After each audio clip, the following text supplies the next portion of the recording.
Welcome into Rounding the Bases, the podcast about culture and leadership with a baseball twist, presented by Enterprise Bank and Trust. Hashtag no stopping you. Enterprise Bank and Trust was founded by entrepreneurs with the core focus of serving privately owned, small and medium-sized businesses who have a story to tell. Enterprise Bank's commitment is to listen, learn, and guide clients to a lifetime of financial success. Enterprise Bank, together there's no stopping you. I'm Joel Goldberg, coming to you from the Kansas City Audiovisual Studios. They create engaging spaces. Check them out at kcav.com. Before I get to my guest here today, as we are live on the video side, Christmas week, I keep talking about my book. A couple of things. One, the book, Small Ball, Big Results, is about the little things that add up to the big things. It's available on Amazon in Kansas City. It's at the Made in KC stores. You can also reach out to me for bulk orders at joelgoldbergmedia.com or info@joelgoldbergmedia.com, and I'm happy to help with that. I want to mention real quick that early on in the book, one of the chapters that I write about in the chapter about purpose, it's the first chapter, was about young artist by the name of Jeff Hanson, who has been featured on this podcast before, had a brain tumor as a kid, visually impaired, legally blind, and became a world-renowned artist, with his art being featured and bought by the likes of Elton John and many others, raising millions and millions of dollars for charity. And I think that a lot of people know that Jeff passed away this week. And when I wrote about him, I had no idea that he would be getting sick again and have another brain tumor. As a matter of fact, I reached out to his mom, who was also featured on the podcast. Jeff was 27 years old and had checked with her during the course of writing this book, just checking on some details. Hey, what's this? What's that? And she replied without ever suggesting that anything was going on with Jeff. But he had been in hospice for quite a while, and I'd heard some rumblings in the last few weeks. So just devastating, but I'm amazed at just seeing the response on social media. The city of Kansas City lit up some of the colors around town on the buildings to reflect the very colorful artist, Jeff Hanson. His father had written a book called Lessons from Claude, an inspiring story of art, philanthropy, and entrepreneurship. Lessons from Claude, C-O-L-D, or Claude, C-O-L-D. And so I would recommend, I know I'm talking about my book, picking up that book if you get a chance, by Hal Hanson, because it tells Jeff's life story and also some beautiful art and pictures in there. So I'm certainly thinking about Jeff. We're going to re-release the podcast that we had him on coming up after Christmas, just to make sure that people get a chance to really know about the story of Jeff Hanson. So my thoughts are certainly with the Hanson family, and I'm really grateful on this journey to have had the opportunity to have spent time at his house in his studio with Jeff. Truly a remarkable life, and one that gave so much to so many people and did so much good in his short time on this earth.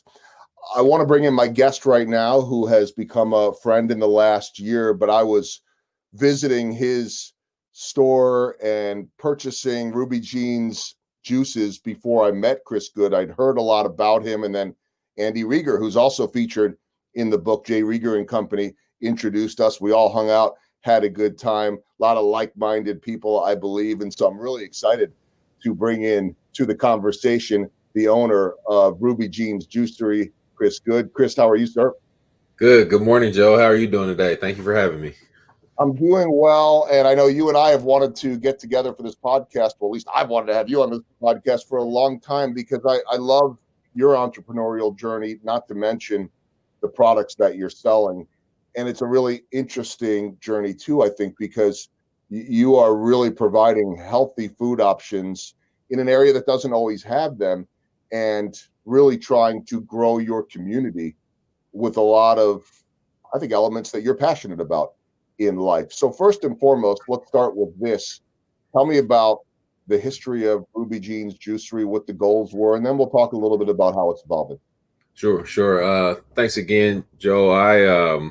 So Ruby Jeans started, it really started a long time ago, before I realized it started, because it's named after my late grandmother, Ruby Jean. She, really played that role for me in life that was like an extra layer for my mother. At that time, a single mother of 4 young kids. And so I had the fortunate and very rich opportunity to grow very close to my grandmother.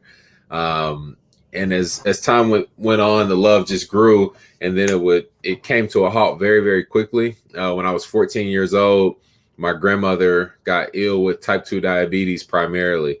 My grandmother's from Oklahoma, and she was raised very, very poor, and she cooked the way she was taught to cook: soul food, heavy butter, Crisco back in the day. A lot of sugar, a lot of sodium, and it really lent itself to a not so good end to her story. So she got sick really, really quickly, as it appeared at through my 14-year-old eyes. When we got to the point that she was on life support, we sent for my great grandmother to come up, who we called her Mom. So the family, just for whatever reason, we called my great grandmother Mom. And so Mom came up from Muskogee, Oklahoma, to say goodbye to Ruby Jean, my grandmother. And Mom, she comes in the waiting room with us. She's kind of just giving us hugs, and you can just tell she's defeated. She knows that she's saying goodbye to her baby.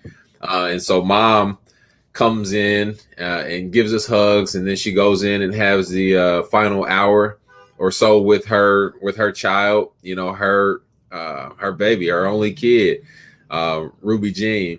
And she comes out after saying goodbye, and she looks around at us. She kind of scans the room, and right over here at St. Luke's, at this point we transitioned from Truman to St. Luke's, and Mom looks around at her family. She takes this big gasp for air, and she collapses. She has a massive heart attack and dies in advance of Ruby Jean, my grandmother. And so then a couple of days later, we took Ruby Jean off of life support, and it's like, just like that, two of the most impactful people in my short 14-year existence were gone. And I had never experienced death of any level. And so to experience it first at that magnitude, it changed me. And I didn't know how it changed me, but it changed me in a way that I always wanted to honor them.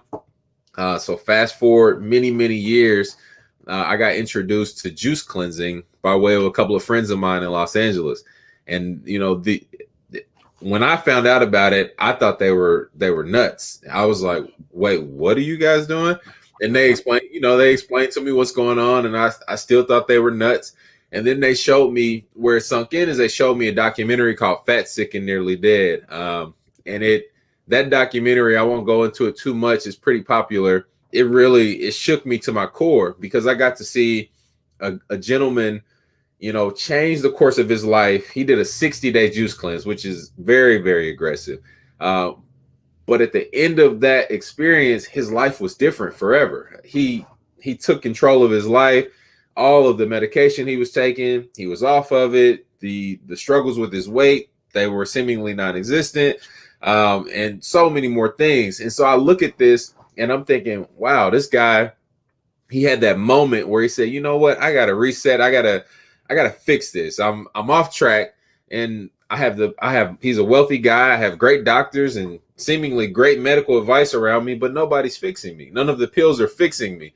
And so he landed on juice cleansing. And so through my eyes, I look at it and I say, wow, 60 days, he changed his life forever. And in 60 years, my grandmother never had that. So it hit me instantly like, oh my God. And so I fell in love with it. I came home. I did a 10-day juice cleanse myself. It was rough. it was very rough. But I finished it, and by the end of it, as I felt amazing. And from that moment forward, I just fell in love with the culture of juice bars and juicing, and I started doing different cleanses, going to juice bars. I was traveling for work as an adjuster, and just fell in love with the culture organically as a consumer. And so I started going to juice bars across the country, Joe. And I'm getting all this market research, and didn't know it was market research. I'm starting to get menus and take pictures, and starting to do the same thing here when I would be home in Kansas City off of the road traveling. And where the rubber hit the road for me, I was 3 cities in 3 weeks, and my last leg was in Schaumburg, Illinois, right outside of Chicago. And I'm sitting in a Residence Inn. I always picked Residence Inn because I could cook, you know. I felt like I had my own little place. But I'm sitting in a Residence Inn outside of Chicago, and I woke up restless that night and just, you know, like had to jog my memory of what city I was in because I had traveled that much. And that's where it really snapped for me. And I started to ask myself, well, this isn't it, Chris. I mean, it's not sustainable. You know, you make really good money for your standards, but this isn't sustainable. What do you want to do? And so I started to ask myself, and I'm a man of faith, and I'm literally just sitting there having a talk with God, like, God, I don't know what's next. You know, I wanted to play for the Chiefs. That didn't work out. I'm making pretty good money now. I'm grateful for that, you know, but what is it? And, you know, I started thinking about the things that I loved and was passionate about. And at that point, I had become kind of like the food police, like that annoying guy that you know, was like, maybe Joel, come on, man, another piece of chicken, you know. And so I had annoyed my family to no end at that point. Had helped a couple of friends lose weight just organically. And I had this thing for juice bars, and I started throwing it around, health, juice, and grandma health and juice. And it was like, open a juice bar, honor your grandmother. And that's when the idea hit me. The name Ruby Jeans was not in my mind at that point. I just knew I wanted to do something to honor her life, but also expose other people genuinely to what health could be from an authentic perspective. So that's where Ruby Jeans came from. It's such an interesting journey. And you know, to me, I'm guessing you never knew that you were going to take this entrepreneurial journey, right? I mean, you do know that at the age of 14, you had a life-changing experience, losing all, and I can't imagine all in one moment, your grandmother and your great-grandmother, essentially within a matter of moments. But as you went through your teens and then into your early 20s, what did you want to do? It wasn't open up a juice shop at that point. No, I mean, I love the game of football. I played football through college. After college, I got in that cycle of training. You know, I had opportunity to play in Canada, and it never really hit. You know, I have a letter from Scott Pioli. I'll never throw it away. They got my tape, and they're like, you know, you're good, but not good enough, essentially, in a nice way. So I had a connection, got them to see my tape, and that was the end of my pursuit of football. And so my dad was an entrepreneur, and so I had that energy around me and kind of in my aura, but I didn't know how to cultivate it or what it would become. But I always knew that it was an option. I just didn't know what lane that it would present itself through. And no, nonetheless, this is the way it came about. The other thing to me that's really interesting, there's a lot that's interesting, is that when you think about juice bars, well, let me ask you this first and foremost. When you visited those juice bars around the country, traveling around as an insurance adjuster, how many of them were in affluent neighborhoods, in the suburbs, in strip malls, in the quote unquote safe white spaces, and how many of them were in the city? It was like all of them were in affluent areas at the point that I was going to them. Even here in Kansas City, when I would go visit the places here, they were in affluent areas. And it, you know, what really resonated with me is that I had a considerable amount of disposable income. I was a traveler, so I didn't want to. When I was on the road, it was being expensed, and when I was at home, I didn't want to cook, you know, but I wanted to eat healthy and I wanted to drink juice. But I never felt the connection. I never felt like I fit, like I was really their customer. I felt like I was just in and out. And that was something that I felt that I could change, you know, like really connecting to people in a way that says that we do this for an actual reason. And we're glad that you even came in these doors, and you don't have time to talk for an hour, but we want you to know that when you're in our space, that there is a genuine sense of purpose in these walls, and we're happy that you're here. So yeah, I never felt like Chris Goode belonged you know, in these juice bars. It just was like, oh, you're just another transaction. So you have Ruby Jeans. I know there are multiple locations. I know things are a little bit different right now with the pandemic, but the main store, which is amazing, is at 30th and Troost, and that neighborhood in itself is fascinating right now. What's going on with it? But I want to ask you about that because, and even you talked about, your grandmother and the soul food, and I'm pretty sure that you are not trying to eliminate the culture that of soul food, but you also referenced how unhealthy it can be.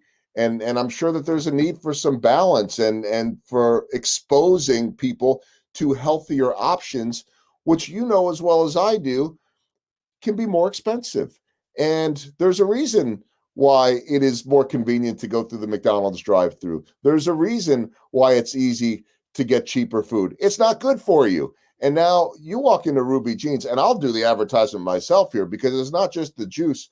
I love going in there, and I know that when I order a lunch and a bowl, I'm going to be fed, and it's going to feel good, and it's going to be good for me. So what is that endeavor like in trying to not eliminate a culture? And I hope I'm describing this the right way, but to help change a culture or at least allow a culture to evolve. Because look, you got the picture, the image of your grandmother up there. You'll honor her forever. And I'm sure when you think about your grandmother, you still think about some of that amazing food. But now her name is on this health food too. What has the response been like in the neighborhood, in the community? Because when I go in there, I will tell you, it doesn't look like the crowd that you would see in the strip mall in Johnson County or whatever suburb. It looks like a really good melting pot of diversity. Yeah, and over and above the reception has been it's been well received. When we talk about the actual community, there's still so much work to be done on my part on how I get to the actual neighborhood, because there is often a disconnect between affordability and need, and so that there is still a gap, if I'm being honest, to the true community. And it's something that I'm passionate about figuring out and working on through different ways. But it's been well received overall. I mean, the melting pot environment that Ruby Jeans presents is the thing that's what I'm most proud of. And to do it in a place that right across the street, 30 plus years ago, I attended as a low income kid. It was St. Vincent's back in the day, Operation Breakthrough now. So to have that parallel, that connection, that full circle moment in my life is special. Around the corner, it still exists. There's a Superior Linen Service where Ruby Jean worked in a factory. To be so close to that place is special to me. To have the visions of, my grandmother dropping us off at St. Vincent's, via the bus or whatever it is, but then to plant roots in an area that I early on grew up not far from, it's really special.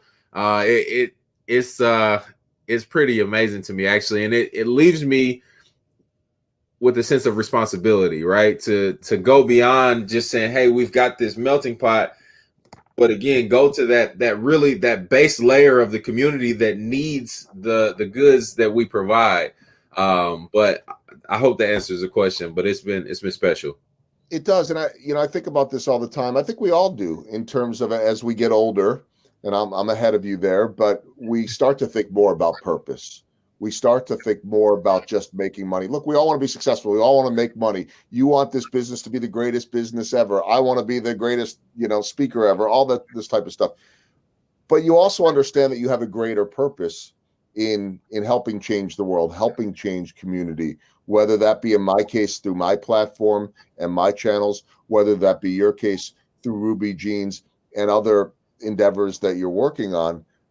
But at what point did it sort of click that, hey, wait a minute, I've got a role here beyond just being an entrepreneur, beyond just being a restaurateur. I've got a role here in this community, in this neighborhood.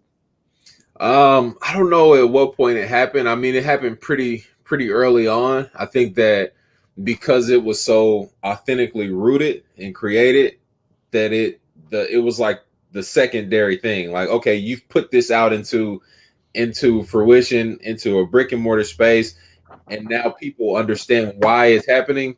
Then the opportunities for that platform to leverage forward and make more good occur from it just naturally and organically occurred after we opened our first location. Last question before my baseball themed questions, the pandemic. And for those in your line of work, it has hit that industry, the service industry, the restaurant industry, the bars, as hard as anyone. What have you learned over this last year? How have you been able to grind through it? I've learned that, again, and it's almost like I beat a dead horse, but it's really at the core of who we are and why we are. I've learned that authenticity, is truly in the bedrock of Ruby Jeans, because I've had people be so gracious, right, during this experience, and even before. The lady that came in and slapped $100 on our counter, said, I just need you guys to be here when this is over. The newly formed nonprofit that awarded us their first $10,000 grant in their entire existence. That's fruit, right? That's fruit of good labor, of honest labor, of authenticity to a community. So it's taught me that the pandemic has taught me that remain who you are in the midst of, no matter what. Maintain that posture of gratitude, no matter what, because through your giving and through your encouraging, the future will present itself. So I've just stayed true to that, to making sure I'm grateful, because we've closed our downtown location permanently. We've temporarily closed our location at Whole Foods, soon to return.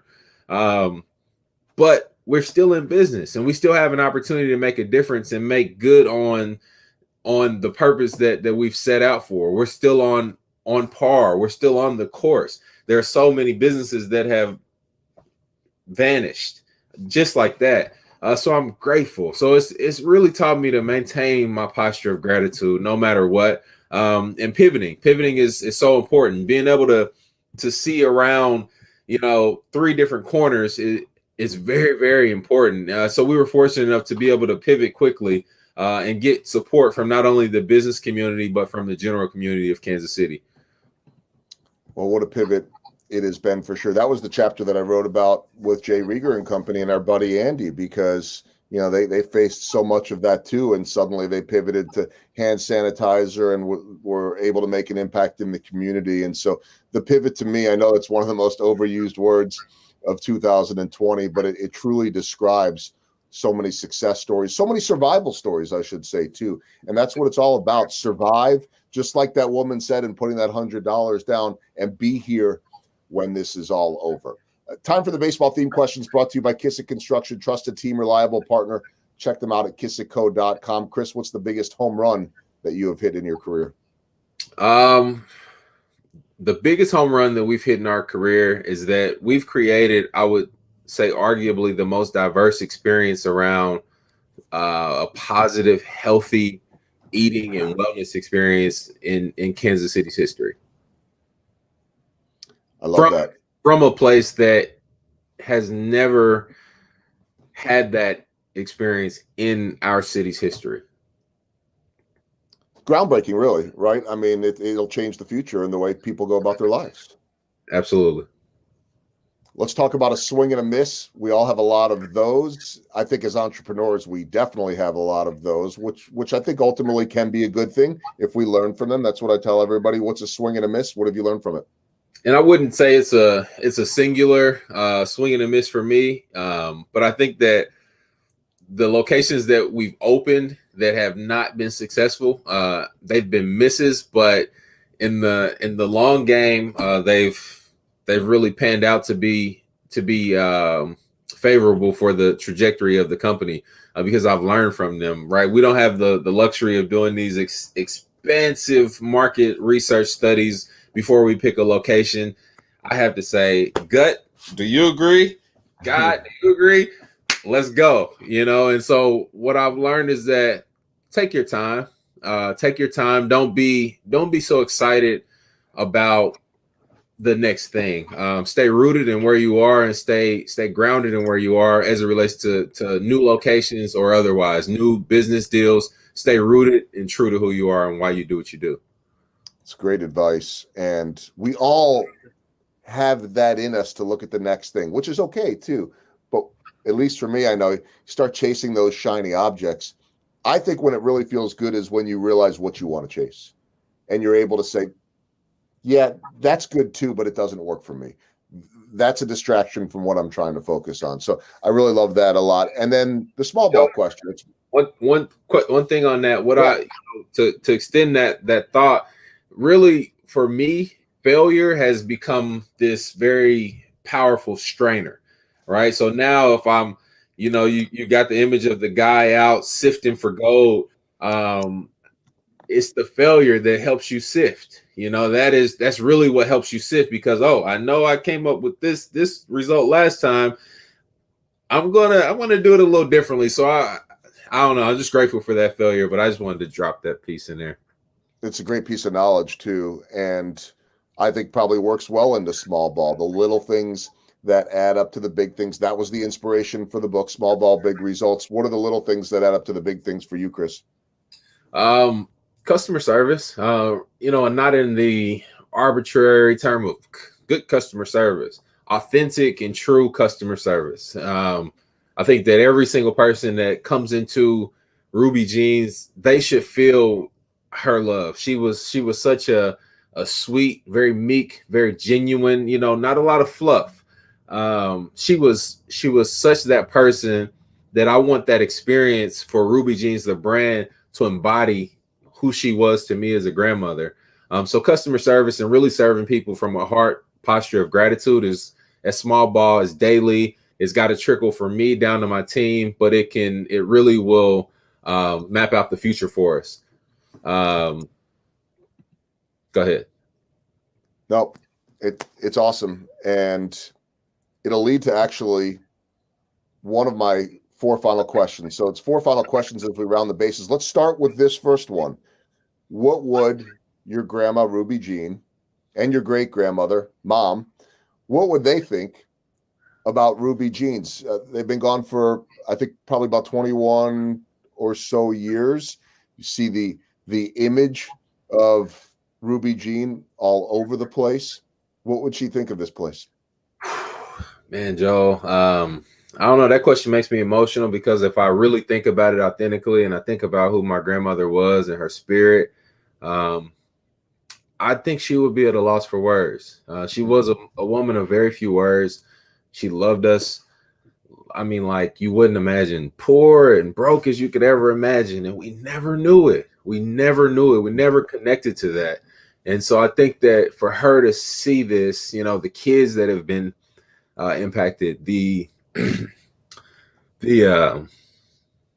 moment. Yeah, I got you. And I certainly didn't know or mean to get the emotions in. However, and I'll help you through it, it's a major part of your story too. No, it is. And it's a tough part, building a business that is so authentically rooted. This is my family, but so I think about it, and she'd be proud at the end of the day. She'd be proud, and she probably wouldn't be able to express it, but there's been so much good that has come from it that she would be honored and proud. But would she also walk in and want to know where the raisin pie and the sweet potato pie is? I mean, she would probably be a little confused, like what Brussels sprout, what? She probably would be a little confused. Like, wait, that's my face, and I know I never made you Brussels sprout nachos. But she would get a kick out of it, be amused and very proud. She'd be very proud, and it's just an evolution in terms of food. It's a good thing. Second question. I'm assuming, although I don't know, I'm assuming that you don't miss the career as an insurance adjuster, but you did mention that the money was good. And I bring that up because I hear so many young people say, do you go for the money or do you go for what makes you happy? And I don't know if you were happy or not in terms of the world of insurance adjusting, but what I do know is that this is yours now, which has so much positive in your life. At the same time, you know it as well as anyone, there's a lot of stress to owning a business and being an entrepreneur. Do you miss that other world at all? I don't miss it, in the form of regret or anything. I don't miss it in that way. I value it because I was able to, meet people at their lowest points. Hurricane Sandy, Hurricane Irene, tornadoes in Joplin, wildfires in California. I worked a lot of different storms as an adjuster, and I was there to be responsible for helping families piece their lives back together based on what their insurance policy said. And sometimes it wasn't a great outcome. And so I really got to see the core of who we are as people, because when your house is destroyed completely by a burst pipe or a wind tornado or whatever it is, you get to really see what matters most to people. And so I miss that connection, but I value it because I allow it to flow into what I do daily. And that really has to affect the way you go about trying to change lives now and still having that ability to do that. Third question will be an easy one for you. Well, you got to talk about yourself, but give me the scouting report. I always like these. Give me the scouting report of Chris Goode, the football player. in your prime, of course. Scouting report. He's aggressive. He's aggressive. Watch your chin, because he's gonna try to break it. But if you get your hands on him, you might do all right. He's not super fast up and down, but he's quick. So keep him in your eyesight. And he lasts the entire game. So make sure you come to play and hydrate. Well, and hydrate and have some Ruby Jeans Juice, by the way, too. It wasn't in existence back then. But what position? I was a DN/linebacker. So I stood up a lot. I would fall off into the flats, sometime into the hole, but I rushed in. Derek Thomas was one of my good buddies. Just gave me these beautiful trading cards for Christmas. I have to share. Hold on one second. Okay, we'll get a visual for those that are watching. So this guy, a legend. He read in my middle school. And I got to see him just ball out on TV. And I wore number 58 because of him. And one of my good friends just gave me his rookie card for Christmas. But yeah, I don't even know how. That's pretty awesome. I don't know, but yeah, I like him. It's funny because I know you take good care of yourself. You look like you're in great shape. That's not just here on camera, but when I see you face to face, you have, to me, what looks more like a big wide receiver or even a safety's body to me at this point. Yeah, I mean, I eat differently, right? So I eat mostly just seafood and sparingly. So I live a plant forward lifestyle. When I played football, I did not. It was always because I was undersized for my position. So they were always trying to make me bulk up and bulk up and bulk up. And I'm just eating and eating. So yeah, my lifestyle is a lot different now. All right, last question, the walk-off. Let's talk about the topic of juice cleanses. And I thought that I had really gone all out when I did mine through Ruby Jeans. I'm going to have to do another one, in part because the holidays are getting me a little bit. The other part of it is, to me, it's such an amazing reset. And I'll sell that here right now. It's a little bit scary if you haven't done it before. I had done them before, but as I told you, the juices taste great. So it wasn't like, oh, hold your nose and get through it. I actually started craving those juices and was really able to rid my system of so many of those toxins. And anyone that knows me knows that I go up and down in weight. I'm never going to be the skinniest guy in the room, and I have to pay attention to this stuff. But I love the juice cleanse. I did 5 days. That seemed like a lot to me. Apparently, compared to you, 5 days, not so much, huh? I mean, I don't take any cleanse for granted because I've had successful month-long cleanses. I've had successful 10-day cleanses, but I've had unsuccessful 5-day cleanses and unsuccessful month-long cleanses. It's a mindset position for me. It's, where are you? Like when you really when you're very, very busy, it's hard to just read a book. And so cleansing is kind of like getting in that mindset of, hey, I'm going to read this book, but the book it's about me. And so I'm going to really, really kind of zone in and read this book and do it thoroughly. So it just depends on where your mind is. You can go 2 months if your mind is in the right place. We are kicking off a new program. We're switching from the idea of cleansing because it's so overdone, in my opinion. It's so overused, and it's taken on a definition of not something that I believe in. Cleansing is kind of a quick fix. I need to just cleanse and get right for this wedding. That's not really the way I look at it. I look at it as truly just a reset. You know what? I've been eating too many chips. That was a self. Count me in too. Right. So I've eaten too many chips, or whatever you've been doing. You've gotten off path of the promise you made to yourself to just be healthier, to do this so you can feel better. It's not about vanity's sake. It's really just a moment to say, hey, I'm going to get back to the commitment I made to myself and get a solid baseline. So I'm going to press the reset button. So in January, I will be resetting with fresh juice throughout the entire month. So I won't have any solids unless I hit a bad day and need some raw almonds or something like that. But I won't have any solids for the entire month of January. So I invite you, Joel, to join me for some portion of it. But we're switching to the idea of a cold press juice reset through Ruby Jeans. Count me in for 5 to 7 days. I will join you on that. When I did it the last time, a couple of months ago, I think I dropped about 10 or 12 pounds. I understand a lot of that's water weight, but more importantly is I really was able to shed that desire to have all those chips and all the sweets and all the fried food. Some of it's creeping back in. Some of it I'm able to push away. But I loved it. I thought it was great, and I would encourage everybody to check it out. I'll be the biggest sales guy for Ruby Jeans Juicery. From the solid foods, you can get those in there too, to the juices, and the staff is great too. If you want to learn more about Ruby Jeans, real simple, rubyjeansjuicery.com. Last question for you, Chris. Where do you want to see this long term in terms of Ruby Jeans and also that growing neighborhood?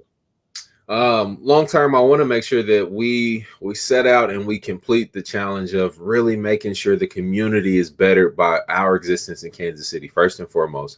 Finding a way to work through the layers and get down to the very base community of the people that need what we provide, and far beyond that in Kansas City. From there, I would like to see our impact grow nationally and then globally through distributing a cold pressed juice product throughout the country. We're ways from that realization, but that's where we're headed. And I know you'll keep heading in that direction. I will join you, not all of January, but for a portion of January. I might be able to do it, might not. But you got me for 5 to 7, maybe 10. We'll see. In this crazy, challenging year, and I know it has been so for everyone, certainly for you at Ruby Jeans, I count getting to know you as one of the positives in this crazy, crazy existence that we are all living. Hopefully there's some light at the end of the tunnel in 2021. And I know hearing you say that woman drop that $100 and say, just be here when we're done. I know you will. I know that's a lot of inspiration, certainly in the name of your grandmother. So Chris, thanks for spending the time today. Thanks for your friendship. Thanks for sharing the memories of your grandmother here with us and at Ruby Jeans. I wish you a happy holidays, my friend. Thank you so much, Joe. Merry Christmas, man. All right, to you too. Great to visit with Chris Goode, and I just love that entrepreneurial story and the impact that he is making, not to mention the fact that I just love everything that they have at Ruby Jeans. A shout out to my sponsors, Kansas City Audio Visual, Kissick Construction, and Enterprise Bank and Trust. Businesses often come to Enterprise Bank because they demand and frankly are worthy of more than the status quo and need a local partner who understands their business. Thank you all for continuing to listen and watch Rounding the Bases here in 2020. If you are watching this live or listening to this before or around the holidays, happy holidays, Merry Christmas, Happy New Year, and hope to catch you next time on Rounding the Bases.